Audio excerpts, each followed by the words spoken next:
ஒரு 40 ஆண்டுகளுக்கு மேல் எனக்கு மிகவும் நெருக்கமான நண்பர்களில் ஒருவர் கருநாகராஜன் அவர்கள். அடிப்படையில் கருநாகராஜன் அவர்களும் காமராஜரின் தொண்டர். எனவே அந்த வகையில் கட்சி மாற்றங்கள் இருந்தாலும் கூட கருத்து வேலிகளை தாண்டி காமராஜரை நேசிக்கக்கூடிய நல்ல மனிதர்களில் ஒருவராக நண்பர் நாகராஜன் இருப்பதனால் அவருடைய முயற்சியில்தான் இந்த அரங்கம் இன்றைக்கு உருவாகி இருக்கிறது. பெருந்தலைவர் காமராஜரை பற்றி நான் பேச வேண்டும் என்று நண்பர் நாகராஜன் அவர்களும் வீர திருநாவுக்கரசு அவர்களும் என் இல்லத்தில் சந்தித்து கேட்டபொழுது மிகுந்த மகிழ்ச்சியோடு நான் ஒப்புக்கொண்டேன். சிலர் நினைக்கலாம், பாரதிய ஜனதா கட்சி நடத்தக்கூடிய விழாவில் தமிழருவி மணியனா என்று ஏதாவது ஒன்றில் என்னை விமர்சிக்க வேண்டும் என்பதற்காகவே தவம் இருக்கக்கூடிய மனிதர்கள் தமிழ்நாட்டில் அதிகம். எனவே அவர்களுக்காக நான் சொல்கிறேன், பெருந்தலைவர் காமராஜரை பற்றி பேசுவதற்கு யார் அழைத்தாலும் அந்த இடத்தில் போய் தமிழருவி மணியன் இருக்கும். அங்கே கட்சியும் இல்லை, அங்கே எந்த விதமான வேறுபாடும் இல்லை.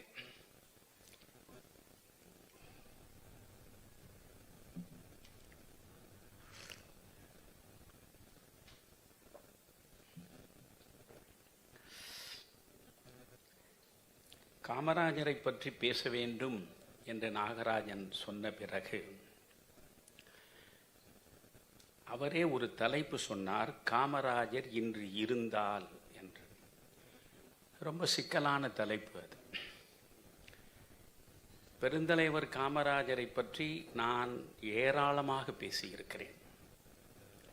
திராவிட முன்னேற்றக் கழகம் ராபின்சன் பூங்காவில் செப்டம்பர் 18, 1949 பொதுக்கூட்டத்தை உருவாக்கி அதை அரங்கேற்றுகிற பொழுது அதனுடைய அமைப்பாளராக இருந்தவர்தான் சம்பத்துடைய தந்தை அவர்கள் கோவிந்தசாமி.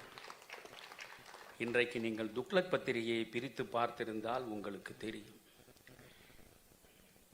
செப்டம்பர் 17ஆம் நாள் 1949 அன்று திமுக கழகம் ஒரு அலுவலகத்திற்குள்ளே உருவெடுக்கிறது. அதற்கு அடுத்த நாள் செப்டம்பர் 18, 1949 ராயபுரம் ராபின்சன் மைதானத்தில் கொட்டும் மழையில் திராவிட முன்னேற்றக் கழகம் முதலாக மேடை ஏறுகிறது. அந்த மேடையை அமைத்து கொடுத்த பெருமகன்தான் ஏஜி சம்பத்துடைய தந்தை கோவிந்தசாமி அவர்கள். அதற்காக ஒரு சுவரொட்டி ஒட்டப்பட்டது. அந்த சுவரொட்டியில் திராவிட முன்னேற்றக் கழகம் தொடங்கப்படுகிற முதல் மேடையை அலங்கரித்தவர்கள் யார் யார் என்ற பட்டியல். இதை நான் 40 ஆண்டுகளாகவே பேசி வருகிறேன். இன்று துக்ளக் வாசகர்கள் அதை துக்ளக் ஆசிரியர் குருமூர்த்தி அவர்கள் மூலம் அறிந்து கொள்வதற்கு ஒரு வாய்ப்பு ஏற்பட்டிருக்கிறது. அந்த தலைமை தாங்குபவர், விழாவை அமைத்தவர் இருவரை தவிர்த்துவிட்டு பங்கேற்று பேசியவர்கள் என்று 28 பேர் அந்த சுவரொட்டியில் போடப்பட்டிருக்கிறது. அதில் 28வது இடத்தில் கடைசியாக இடம்பெற்றவர் தான் கலைஞர் கருணாநிதி அவர்கள். 28வது இடத்தில் இடம்பெற்ற கலைஞர் கருணாநிதி எப்படி திராவிட முன்னேற்றக் கழகத்தையே முழுவதுமாக தன்வயமாக்கி கொண்டார் என்பது வேறு கதை.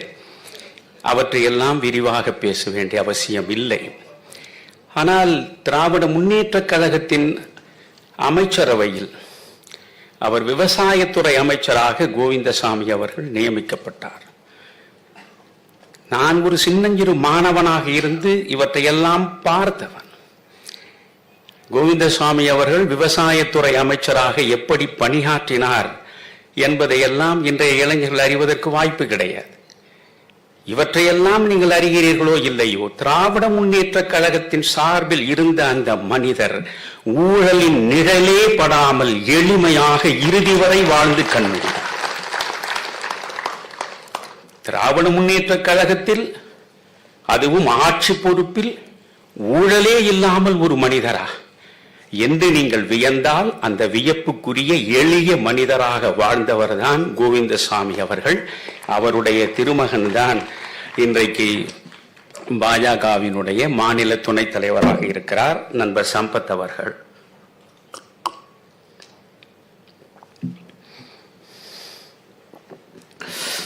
நான் எப்பொழுதுமே காமராஜரை பற்றி பேசுவது என்றால் கண்ணதாசனோடு தான் தொடங்குவேன். அதை சொல்வதில் எனக்கு சலிப்பே கிடையாது. பள்ளி பருவத்தில் காமராஜரை பற்றி நான் அறியவில்லை. 1966 தான் நான் மாநில கல்லூரியில் மாணவனாக அடியெடுத்து வைத்தேன். ஏறக்குறைய 56 ஆண்டுகள் முடிந்துவிட்டன.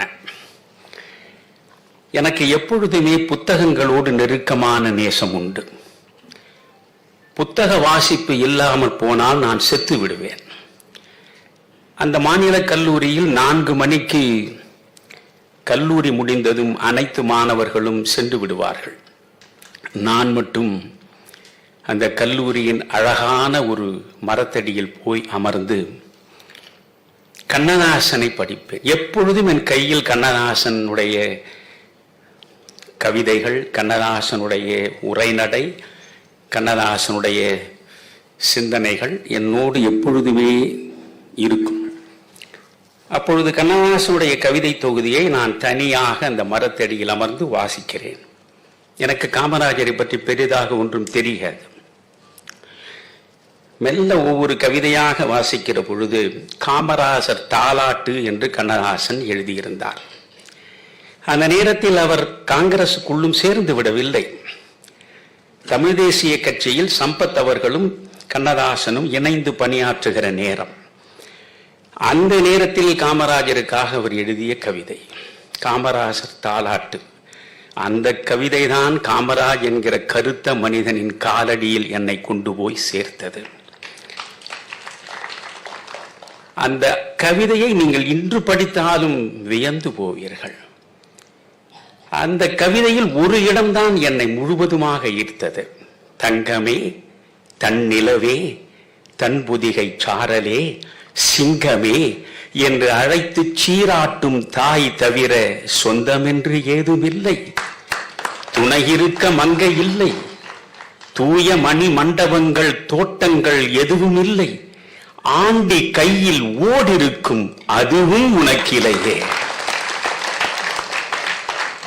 தங்கமணி மாளிகையில் தனிவயிர பந்தலிட்டு மங்கையர்கள் சுற்றி வந்து மங்களமாய் கோலமிட்டு திங்களென்றும் சிங்கமென்றும் சீராட்டி பேருரைத்து திருநாள் அலங்கார சிலை போல் அலங்கரித்து வாழ்த்துளிக்க பெற்றெடுத்த மகனாக வந்ததில்லை.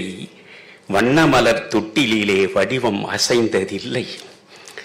பாடுமணி வையை பனித்திருக்கும் பூஞ்சோலை, ஆடுமிளம் பூங்கொடிகள், அஞ்சுமிளம் மானினங்கள் கூட வரும் பாண்டியனார் குடியிருந்த மாமதுரை. மாமதுரை நாட்டில் மறவர் படை நடுவே தேமதுர தமிழ் பாடும் திருநாடார் தங்குலத்தில் வாழையடி வாழையென வந்த தமிழ் பெருமரபில் ஏழை மகன் ஏழை என இன்னமுதே நீ பிறந்தாய். நிமிர்ந்தால் தலை இடிக்கும், நிற்பதற்கே இடம் இருக்கும். அமைவான ஓர் குடிலில் ஐயா நீ வந்துதித்தாய். கொட்டிலே தோன்றி குவலயத்தில் பேரெடுத்து இட்டமுடன் சேர்ந்தார்க்கு இயேசுவென தோற்றமுற்றை, இட்டமுடன் சேர்ந்தார்க்கு இறைவன் என தோற்றமுற்ற இயேசுபிரான் மேற்றிசையில், இளையபிரான் கீழ்த்திசையில். சத்தியமே வேதம், சமத்துவமே வாழ்க்கை என இத்திசையில் ஓர் நாள் இளவரசாய் வந்துதித்த புத்தபிரான் நேபாளம், புனிதர் பிரான் விருதுநகர். அந்த பாடல்தான் என்னை காமராஜரிடம் கொண்டு போய் சேர்த்தது. 1967 விருதுநகரில் காமராஜர் தோற்றார் என்ற செய்தி கிடைத்த பொழுது நான் மனமுடைந்து போனேன்.